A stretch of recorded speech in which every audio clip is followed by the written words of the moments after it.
Алена Алексеенко одна из немногих, кто в себе сочетает разные таланты. Сегодня мы будем говорить о многих из вас. Сегодня удивительное будет открытие. Итак, Алена Алексеенко, несколько слов, и мы вас отпускаем. Ну, во-первых, мне очень приятно видеть здесь столько лиц.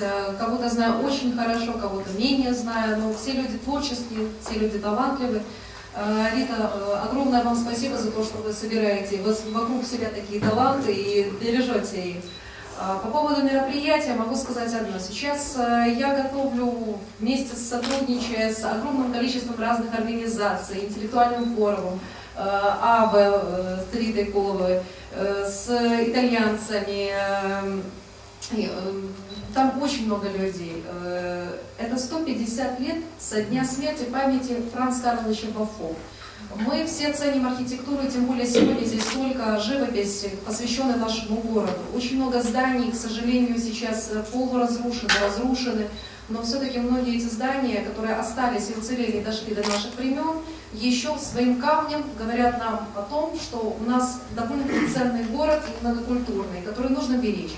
Поэтому 10 ноября предварительно пресс-релиз, афиши, все это будет сделано. Вы узнаете, где точно будет место. Сейчас будем решать этот вопрос более конкретно. Мы приглашаем абсолютно всех. Вот. Мы информационную поддержку оказываем и, безусловно, всем вам сообщим, где это действие будет проходить. С удовольствием. Спасибо большое. Алена, вы свои стихи не хотите почитать? Да. Ой, давайте. Вы знаете, я прочитала одно небольшое стихотворение, которое немножечко отличается от всех моих предыдущих. Отличается тем, что оно более лиричное такое, тем более сейчас осень. Листья осенние, тихо летящие, падают мне на ладони. Небо то серое плачет сегодня со мной. Море бушует, волны кипят. Я же как лист от осенний по серому небу лечу.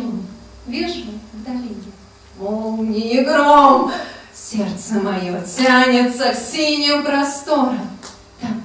Там, где душа найдет мой покой. Листья осенние, тихо летящие, падают мне на ладонь. Небо серое, не надо, не плачь со мной. Браво! Супер! Алена Алексеенко. Наталья Битько сейчас представит свою спутницу, удивительную, красивую женщину, которая посетила нас сегодня впервые, и, я надеюсь, станет частым гостем нашей галереи. Итак, Наталья Битько представляет. Добрый день. Я хочу вам представить современного композитора Татьяну Станко. Она является членом Союза композиторов Днепропетровска, и сегодня мы будем исполнять ее произведение «Осень» из цикла «Времена года».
наша замечательная звездочка. И последнее произведение вальс, осенний вальс. Авторский.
Спасибо большое. Такие замечательные у нас днепропетровские композиторы.